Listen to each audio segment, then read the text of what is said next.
Hay muchos significados diferentes para definir lo que es la comunicación y realmente no hay respuesta correcta o incorrecta. Aquí hablaremos acerca de los diferentes conceptos que varios investigadores le han dado a la comunicación a través del tiempo. La comunicación es más que hablar unos con otros, es una actividad que realizan las especies animales desde hace millones de años, en una forma de interacción. Es un mensaje, un medio para transmitir información, una acción, incluso un campo de estudio. La comunicación como proceso. Antes de que pudiéramos hablar, el gesto, la acción y los sonidos fueron los primeros medios que utilizamos para comunicarnos. Luego llegó la palabra, como envoltura material del pensamiento, y llegó a transformarse en el medio más importante de comunicación. La comunicación es un proceso de interacción social a través de símbolos y sistemas de mensajes que se producen como parte de la actividad humana. El hombre, las condiciones socioeconómicas, los marcos, recursos, códigos y mensajes forman parte de este proceso. La comunicación tiene 3 niveles. Micronivel es el escalón más simple del proceso comunicativo. Son los actos aislados de un individuo en particular y sus relaciones personales. Dentro de aquí tenemos a la comunicación intrapersonal e interpersonal. Después está el mesonivel, que es la comunicación en grupos más o menos aislados. Lo esencial aquí es el tema o contenido que se transmite, y en ella se crean las bases para la socialización de las relaciones humanas. Después está el macronivel, establece relaciones inherentes a grupos sociales dados. Comunicación masiva, tiene por fuente una organización formal y como emisora un profesional, dirigido a audiencias. La comunicación tiene diferentes funciones, como informativa, afectiva, valorativa y reguladora. La informativa es la más divulgada y la más apreciada por los profesionales de la comunicación. Se proporciona la caudal de la experiencia social e histórica. Se propicia la formación de habilidades, hábitos y convicciones. Después está la afectiva valorativa. Es importante para la estabilidad emocional y la realización personal. Después tenemos la reguladora, que establece la retroalimentación que hay en todo proceso comunicativo. Esta está en dependencia de la efectividad de las otras funciones. Tenemos modelos dentro de la perspectiva teórica que concibe la comunicación como transmisión de información, o sea, paradigma informacional. Tenemos 3 modelos, el modelo de Aristóteles, el modelo de Laswell y el modelo de Shannon y Weaver. Después tenemos los modelos dentro de la perspectiva teórica que concibe la comunicación como un intercambio de información. Dentro de este solo hay un modelo, que es el modelo dialéctico. Y por último, tenemos a los modelos dentro de la perspectiva teórica que concibe la comunicación como un hacer común. Y esto es compartir experiencias. Dentro de este tenemos 5 modelos. El modelo semiótico informacional, modelo semiótico textual, modelo de la comunicación participativa y los modelos relacionados con el paradigma cultural latinoamericano. Las masas son el resultado de una compleja acumulación de factores desarrollado a lo largo del siglo XIX. Entre los años 30 y 40 nace el surgimiento de la teoría de la sociedad de masas. Jesús Timoteo Álvarez nos da diferentes razones por las que la sociedad de masas es conocida.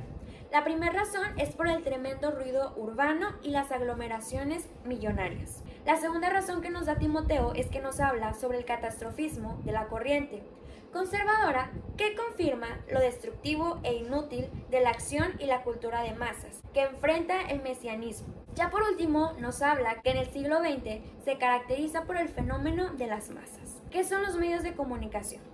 Bueno, estos son los canales, los instrumentos u objetos que permiten la transmisión de mensajes dentro del proceso comunicativo. Están los medios impresos, la radio, la televisión, el cine y a partir del siglo XX el Internet junto con las redes sociales. Breve caracterización de los medios de comunicación masiva. Claro que la evolución de los medios no solo está en la tecnología, vemos también los medios impresos. Como primer ejemplo tenemos la prensa periódica, la primera en aparecer, publicaciones impresas en periódicos y en revistas. Los primeros periódicos aparecieron alrededor de 1600 como volantes y su función es ofrecer información noticiosa de manera diaria. Gracias al desarrollo de la fotografía, el teléfono y el telégrafo, hicieron posible que así el periódico para el siglo XIX existiera en cientos de países. Ahora tenemos la revista. Esta nace alrededor del siglo XIX y a comparación de los periódicos, las revistas no salen a diario, sino que por semana o también pueden ser por mes. Y su contenido no es noticioso, sino de publicidad. El libro aparece a principios del siglo XX, cuando la lectura comienza a ser un hábito. Cómics e historietas. nacen al final del siglo XIX. Estos salían en los periódicos y tuvieron un gran impacto, y por eso se vuelve un medio característico del siglo XX. Ahora bien, tenemos el cartel. Este es un medio de comunicación visual. Su objetivo es llamar la atención de la audiencia de un determinado asunto. Se utilizaba para publicidad o propaganda. Ahora tenemos el cine, que en 1895 surge la impresión del movimiento en la fotografía y grandes creadores fueron confiriendo su valor como arte. Radio. Alrededor de 1900 fueron creadas las condiciones para la invención del radio. Es un instrumento para la transmisión de noticias y promoción comercial. La televisión. En 1923 se logra la forma de la televisión. Esta permitía ver desde la comodidad de las casas lo que no estaba accesible. La señal se difunde por canales abiertos y llega a todos los receptores en el momento justo que se produce la transmisión. Y ya por último tenemos el Internet y redes sociales. Red de redes. El Internet nace en la segunda mitad del siglo XX, provocando grandes cambios en lo económico, social, cultural y en lo político. Tenemos que los medios de comunicación masiva actualmente son una bomba. Son muy pocas las personas que no usan alguna de ellas. Las principales funciones de ellas son la informativa, que es una de las más importantes. Esta es la difusión de las informaciones sobre lo que ocurre en el mundo. Debe existir una veracidad y que no haya una manipulación en la información. Esto se puede ver en las noticias de televisión o en los periódicos. Después tenemos la formativa. Los medios deben contribuir a la educación de los individuos, ayudar al hombre a la vida social, y no debe existir un morbo, utilizar la violencia o el abuso sexual para lograr la atención del público. Esto va en contra de los valores y sentimientos humanos. Tenemos la recreativa, que es el entretenimiento, la diversión y la forma de relajar a la audiencia. Con esta función el público descarga sus emociones, es decir, descansa. La recreación es el disfrute sin perder vínculos con la realidad y vemos un concepto que se llama evasión. Esto hace que soñemos fuera de la realidad, es decir, que no nos puede ofrecer lo que vemos. Y ya por último tenemos la cibernética, que es el control social, contribuir a la formación de una opinión pública, es decir, es un recurso poderoso en el que el Estado se beneficia para la dirección de la sociedad. A principios del siglo XX comienza el estudio de la comunicación en Estados Unidos, dando origen a lo que se conoce como Mass Communication Research. Esto a su vez provocó que se comenzaran a crear teorías sobre los medios.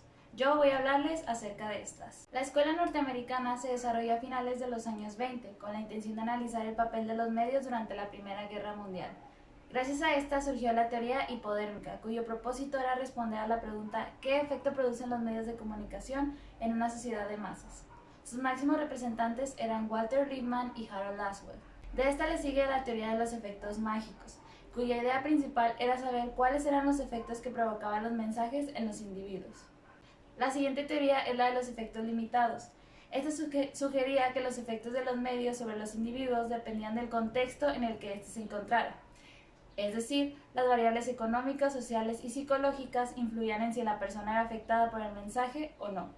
Luego tenemos el estructural funcionalismo, cuyo enfoque era brindar una visión global del sistema de comunicación de masas para explicar las funciones de este en la sociedad. Esto da origen a la hipótesis de los usos y gratificaciones, en donde ya no solo se preguntaban qué efecto tienen los medios sobre las masas, sino también qué efectos tienen las masas sobre los medios. Después está la teoría crítica, la cual se encargaba del análisis crítico de las sociedades de la época. Gracias a eso se originó el término industria cultural, el cual sustituyó a cultura de masas.